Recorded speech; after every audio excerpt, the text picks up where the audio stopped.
Climate change itself, you cannot feel it, but you cannot see the causes.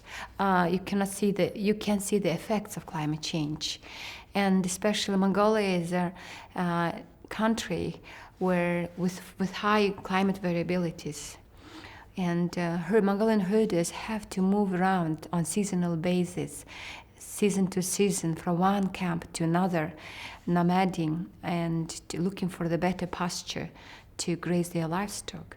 And they totally dependent on the, as they say, on the mood of the sky.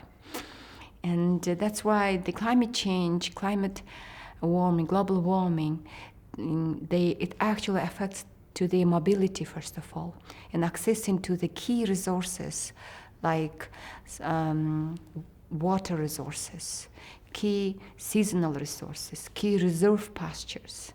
And also it affects to the vegetation. Vegetation turns to be more unpalatable once there is a drought. And with the unpalatable vegetation and forage, herders decide to move to cross-border, to other provinces, to other areas, and to access better pasture. Some decide not to move because it's costly. Since the livelihood and food security of herders and of course rural communities entire depends on the livestock production, and nutrition, food security related issues are totally dependent on climate, on pasture production and livestock production. And once we do have drought, we do have snow, winter disasters often happening in cyclical terms, but in sometimes they are not really cyclical. Sometimes they're very catastrophic.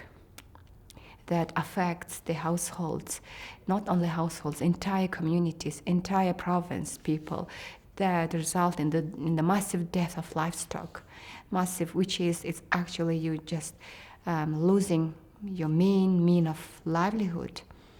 And it will continue. The impact of this loss will continue, not 1 month, 2 months. It will continue 1 year, 2 years, once the stock will be regenerated again.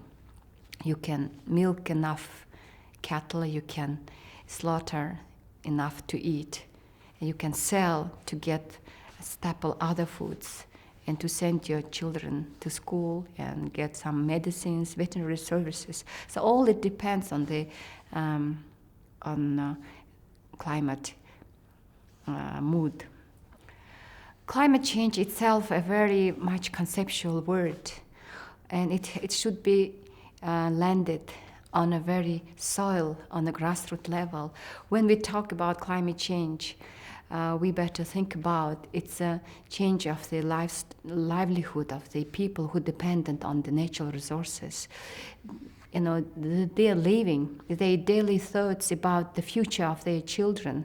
So, and herders, they start to question whether they can keep maintaining their herding livelihood where after 10, 20 years. And it's their they face these questions on a daily basis. So it's not, we have to understand this climate change word is reflecting on the personal experience, on the personal livelihood.